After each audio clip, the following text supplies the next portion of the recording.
Hello नमस्कार दोस्तों, कैसे हैं आप सभी। तो राजस्थान जीके की टॉपिक वाइज टेस्ट सीरीज में एक और आज का हमारा टॉपिक है राजस्थान के प्रमुख संत संप्रदाय, और ये इसका पार्ट 3 है। इससे पहले 2 पार्ट हमने किए हैं इंपॉर्टेंट क्वेश्चनों के, अगर नहीं देखें तो वो भी देख लेना। इसमें भी मोस्ट इंपॉर्टेंट 50 क्वेश्चन कवर करेंगे और देखते हैं कितने आप सही कर पाते हैं। जो भी आपका स्कोर रहता है कमेंट करके बता देना और सब्सक्राइब कर लेना अगर नहीं किया है, ताकि नए जो टेस्ट होंगे उनका नोटिफिकेशन आपको मिलता रहेगा। लास्ट में आप इसकी पीडीएफ भी ले सकते हैं और वीडियो को लाइक और शेयर कर दिया करो अगर आप कर सकते हैं, ठीक है। तो कर दीजिए एक बार सारे के सारे फटाफट वीडियो को लाइक और फिर बता दीजिए क्वेश्चन नंबर 1 का राइट आंसर। निम्बारक संप्रदाय की मुख्य पीठ कहाँ पे? बिल्कुल ईजी सा है। निम्बारक संप्रदाय की मुख्य पीठ है सलेमाबाद में। यहाँ पे 2-3 चीज़ें याद रख लीजिए। निम्बारक संप्रदाय के बहुत सारे नाम हैं। निम्बारक संप्रदाय को हंस संप्रदाय कहते हैं, सनकादी संप्रदाय कहते हैं, चतुर संप्रदाय भी कहा जाता है, देवर्षि संप्रदाय भी कहा जाता है, ठीक है। सारे उपनाम याद रखने हैं। एक सिद्धांत याद रखना है, द्वैता द्वैतवाद, यानी जिसको भेदा भेदवाद भी कह देते हैं, द्वैता द्वैतवाद, ठीक है। तो वो भी याद रखना है। ये इस संप्रदाय का सिद्धांत है। प्राचीन इसका मंदिर मथुरा में था और राजस्थान की बात करते हैं तो सलेमाबाद में है। यहाँ पे इसमें क्या होता है कि राधा कृष्ण जी जो है उनकी युगल रूप से पूजा की जाती है इसमें निम्बारक संप्रदाय में। और राजस्थान में सलेमाबाद आपका अजमेर जिले में। दूसरा है कि विश्नोई संप्रदाय के संस्थापक कौन है? विश्नोई संप्रदाय चलाया था जाम्बोजी। जाम्बोजी के बारे में 2-3 चीज़ें। जन्म हुआ था पीपासा नागौर में हुआ था। इनके गुरु का नाम था गोरखनाथ जी, ठीक है। और इनको गूंगा गेला भी कहते हैं, पर्यावरण वैज्ञानिक भी कहा जाता है, विष्णु का अवतार भी कहा जाता है, ठीक है। चलिए, इन्होंने नौले उपदेश दिए समाराथल में दिए थे जो कि बीकानेर में है, और जो समाधि ली थी इन्होंने वो ली थी मुकाम तालवा गाँव में जो कि बीकानेर जिले में आता है, राइट। और इनका मुख्य ग्रंथ है वो जम सागर है, जिसमें टोटल 29 नियम है। 29 नियम की वजह से इस को क्या कहा जाता है? विश्नोई कहा जाता है, ठीक है। 2-3 चीज़ें इंपॉर्टेंट याद रख लेना। किस सूफी संत ने नागौर के पास सुवाल गांव में अपना केंद्र बनाकर शांतिपूर्वक प्रचार किया था? ये हिमुद्दीन नागौरी जी ने किया था। हिमुद्दीन नागौरी जी ने, जो राजस्थान का दूसरा सबसे बड़ा उत्सव बढ़ता है नागौर में। 1 नंबर आपका राइट आंसर। 4 है कि जोधपुर में महामंदिर है वो राजस्थान में किस संप्रदाय की पीठ है? महामंदिर है वो है नाथ संप्रदाय की, ठीक है। इस महामंदिर का निर्माण करवाया था वो मानसी ने करवाया था, ठीक है। तो नाथपंथ संप्रदाय की है। 2 नंबर आपका राइट आंसर। अगला है कि स्वामी दयानंद सरस्वती ने उदयपुर में किस संस्था की स्थापना की थी? स्वामी दयानंद जी ने की थी परोपकारी सभा की। कहाँ पर की थी याद रखना है? मेवाड़ में, उदयपुर में। संत पीपा जी का जन्म है वो कहाँ पर हुआ था? संत पीपा जी का जन्म हुआ था पीपासर में, ठीक है। संत पीपा जी का जन्म कहाँ था? संत पीपा जी का था ना गागरोन में हुआ था। 2-3 चीज़ें यहाँ पर याद रख लीजिए। संत पीपा जी का जन्म होता है गागरोन में होता है 1425 में, और इनके गुरु का नाम था रामानंद जी था, और बचपन का नाम इनका प्रताप सिंह था, ठीक है। राजस्थान में निर्गुण भक्ति परंपरा इन्होंने शुरुआत की थी, और इनकी छतरी बनी हुई है गागरोन में। मंदिर है वो समुद्रा बाड़मेर में है। गुफा है वो टोडा टोंक में बनी हुई है, और दर्जी समुदाय के आराध्य देव माने जाते हैं। तो राइट आंसर इसका 1 नंबर है गागरोन में, जो कि झालावाड़ में है।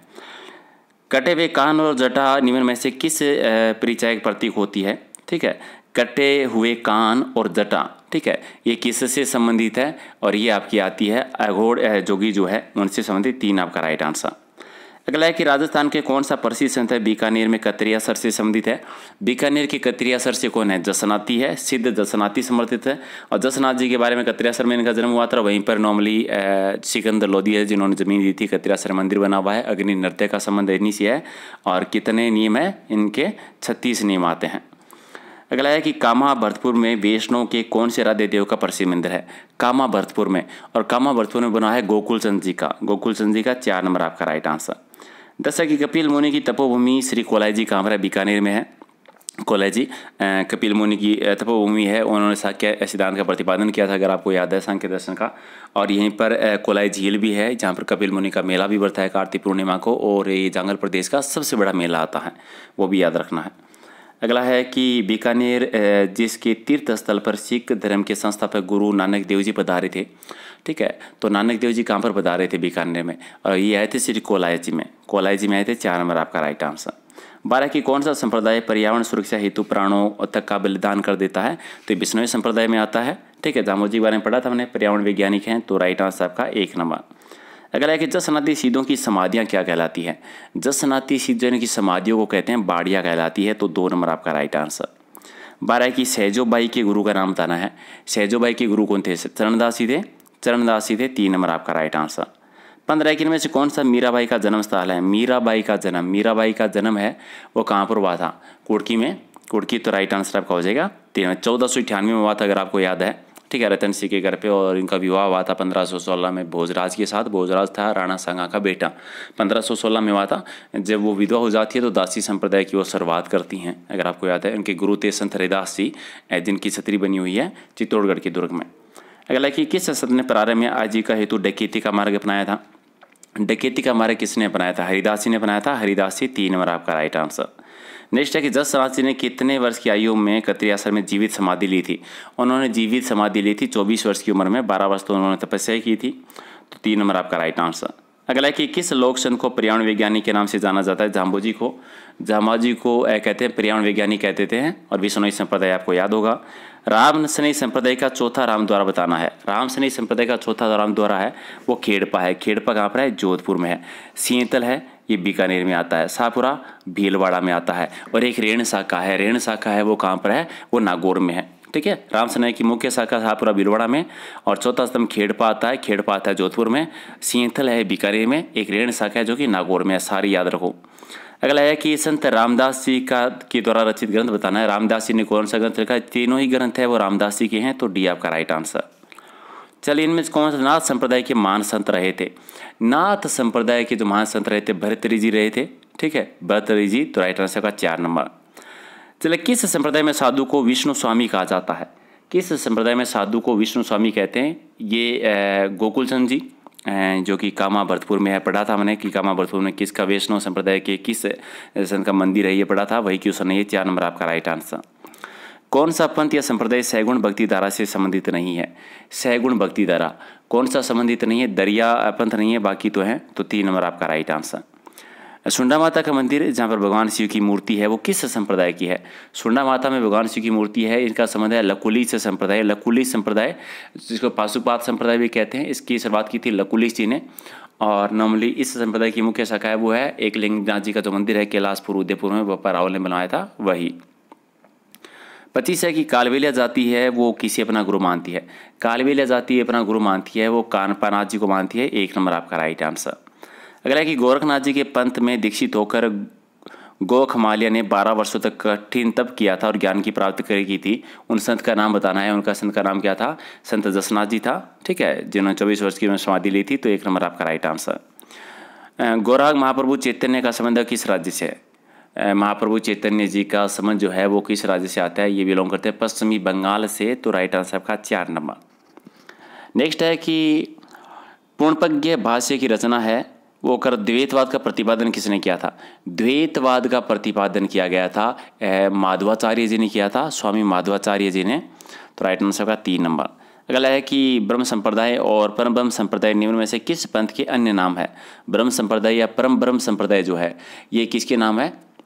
ठीक है, एक किस संप्रदाय के नाम ये बताना है, तो दादूपंथ जी जो है, दादूपंथ संप्रदाय जो है दादू दयाल जी का, ठीक है, उनके नाम है, तो राइट आंसर आपका 1 नंबर इसका सही आंसर।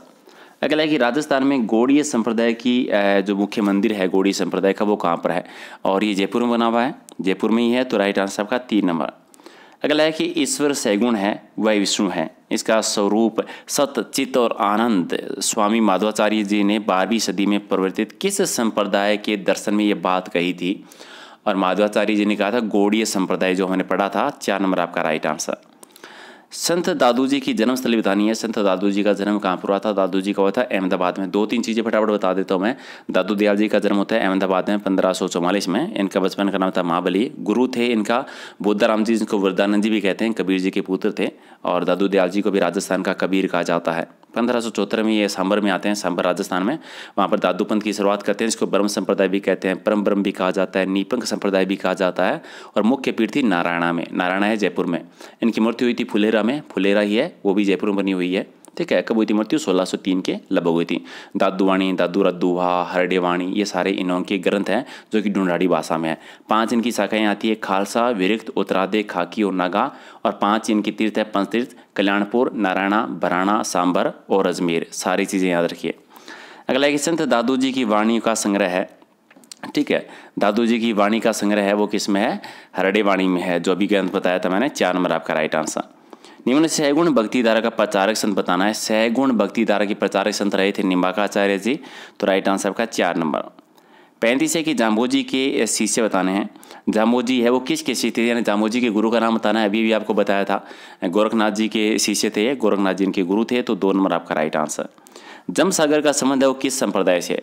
जंब सागर ग्रंथ अभी भी पढ़ा था हमने, ये विष्णुई संप्रदाय से संबंधित है। जंब सागर, जंबवाणी, दोनों तीनों याद रखिए, ठीक है। जंब सागर है, जंबवाणी है, जंब संहिता है, 3 मुख्य ग्रंथ है। अगला है कि मंत्र राज प्रकाश और हरि पुरुष जी की वाणी है वो किस संत के उपदेशों का संग्रह है इसमें, ठीक है। मंत्र प्रकाश और हरि पुरुष की वाणी, और इसमें है हरिदास जी, संत हरिदास जी, 1 नंबर आपका राइट आंसर। 38 है कि मेवाड़ में हरित ऋषि है वो किस संप्रदाय के थे? हरित ऋषि जो है वो कौन से संप्रदाय के थे? ये लकुली से संप्रदाय। हरित ऋषि आपको याद होंगे, बप्पा रावल के जो संबंध थे, बप्पा इन्हीं के आशीर्वाद से बप्पा रावल ने मेवाड़ राज्य की स्थापना की थी, अगर आपको याद है, ठीक है। तो लकुली संप्रदाय, जिसको पाशुपात संप्रदाय भी कहते हैं। अगला है कि राजस्थान में निर्गुण संत परंपरा का आविर्भाव कब हुआ था? निर्गुण संत का हुआ था ये नॉर्मली 15वीं शताब्दी में। संत पीपा जी, अगर आपको याद है, अभी हमने डिस्कस किया था, संत पीपा जी 1425 में उनका जन्म होता है। निर्गुण भक्ति की शुरुआत का श्रेय जाता है उनको, तो 4 नंबर आपका राइट आंसर। अगला है कि जो पिंड है वही ब्रह्मांड है, ये सिद्धांत की विवेचना किस संत के द्वारा की गई थी? जो पिंड है वही ब्रह्मांड है, ये संत पीपा जी जो दर्जी समुदाय के राधे देव हैं, 1 नंबर आपका राइट आंसर। अगला है कि संत पीपा जी के स्मारक के रूप में बना पीपावट का वृत्त मठ है कहाँ पर है? पीपावट का जो मठ बना हुआ है ये बना हुआ है आपका द्वारकापुरी में। कहाँ पर? Dwarkapuri, 1 number right answer. Next आपका है कि राजस्थान में कौन से संत हैं जो राजस्थान छोड़कर बनारस गए और रामानंद जी के शिष्य बन गए थे? और ये तो धनाजी थे, धनाजी बने थे, और 3 नंबर राइट आंसर। चलिए, रामसनी संप्रदाय की एक साधना पद्धति जिसमें योग शास्त्र की परिभाषित शब्दावली का प्रयोग किया गया है वो बताना है। योग शास्त्र की परिभाषित शब्दावली, और ये है सुरती शब्द योग में, ठीक है। सुरती शब्द योग, 4 नंबर राइट आंसर। 44 है कि सन्यासियों के सुल्तान के नाम से किसको जाना जाता है? सन्यासियों के सुल्तान ये कहा जाता है हमीदुद्दीन नागौरी जो है उनको कहा जाता है। अगला है कि जम्बेश्वर जी की वाणी जो है इसमें क्या कहा जाता है? जम्बेश्वर जी की वाणी को क्या कहा जाता है? तो सारे नाम आते हैं, वेदवाणी, गुरुवाणी या शब्दवाणी भी कह देते हैं, तो तीनों ही नाम याद रखिए। अगला है कि नाथ संप्रदाय के प्रवर्तक कौन है? नाथ संप्रदाय किसने चलाया था? नाथ संप्रदाय चलाया था नाथ मुनि जी के द्वारा चलाया गया था, नाथ मुनि जी। फिर इसमें गोरखनाथ जी आए थे, और राजस्थान में इसकी बात करते हैं तो महामंदिर है जोधपुर में, अभी पढ़ा था हमने। अगला है कि कानका नाथ है वो किस संप्रदाय से संबंधित है? कानपा नाथ जी, अभी हमने एक क्वेश्चन किया था, अगर आपको याद है, नाथ संप्रदाय से संबंधित है ये, तो 1 नंबर आपका ऑप्शन यहाँ रह गया है, सॉरी। तो 1 नंबर नाथ संप्रदाय याद रखना है। संत दरियाव जी की समाधि कहाँ पर बनी हुई है? दरियाव जी की समाधि है रेण में। रेण कहाँ है? टोंक में। रामसनी संप्रदाय की शाखा की शुरुआत की थी, अगर आपको याद है, रेण नागौर में वही। और खेड़पा जोधपुर में भी शाखा है जिसका भी हमने डिस्कस किया था। और खेड़पा जोधपुर में जो है इसकी शुरुआत की थी रामदास जी ने। सिंहथल बीकानेर की है वो हरिदास जी ने की थी, ठीक है, वो भी याद रखिए। अगला है कि शाहपुरा में प्रत्येक वर्ष चैत्र कृष्ण प्रतिपदा से चैत्र कृष्णा पंचमी तक है मनाए जाने वाला जो फूलडोल उत्सव है वो किस संप्रदाय का है? रामसनी संप्रदाय का। रामसनी संप्रदाय, 2 नंबर राइट आंसर। अगला है कि भक्ति आंदोलन का आदि पुरुष किसको कहा जाता है? भक्ति आंदोलन का आदि पुरुष जो कहा जाता है शंकराचार्य जी को कह देते हैं, 4 नंबर आपका राइट आंसर। 51 है कि राजस्थान में रामानंदी संप्रदाय का आरंभ किसने किया था? रामानंदी संप्रदाय का भी तो हमने पढ़ा था, किसने किया था? राजस्थान में जो की थी कृष्ण भट्ट कलानिधि के द्वारा, रामानंदी संप्रदाय, कृष्ण भट्ट कलानिधि। तो ये थे 51 क्वेश्चन, कितने आपने सही किए कमेंट करके बता देना। और थोड़ा सा आज वीडियो में लेट हो गया हूँ तो थोड़ा स्पीड के साथ भी कवर किया क्योंकि थोड़ी सी एक्स्ट्रा चीज़ें भी बोली थी तो क्वेश्चन फैक्ट कवर करने थे। बाकी का अगर आपको चीज़ पसंद आती है, हमारी छोटी सी मेहनत अगर आपको लगता है कि आपके फ़ायदेमंद हो सकती है तो लाइक शेयर ज़रूर कीजिएगा। और बाकी अगर आप कोई सुझाव देना चाहते हैं या कुछ पूछना चाहते हैं तो कमेंट बॉक्स खुला है, कभी भी पूछ लीजिएगा, या फिर आप इंस्टाग्राम या फेसबुक पेज पर भी मैसेज कर सकते हैं जिसका लिंक वीडियो के डिस्क्रिप्शन में मिल जाएगा आपको, राइट। इसके अलावा PDF लेनी है वो टेलीग्राम से लेनी होगी जिसका लिंक भी आपको वीडियो के डिस्क्रिप्शन में मिलेगा, या फिर सर्च कर लेना प्रहलाद सारणी के नाम से, राइट। चलिए, थैंक यू, मिलते हैं अगले वीडियो में कुछ और इंपॉर्टेंट क्वेश्चनों के साथ।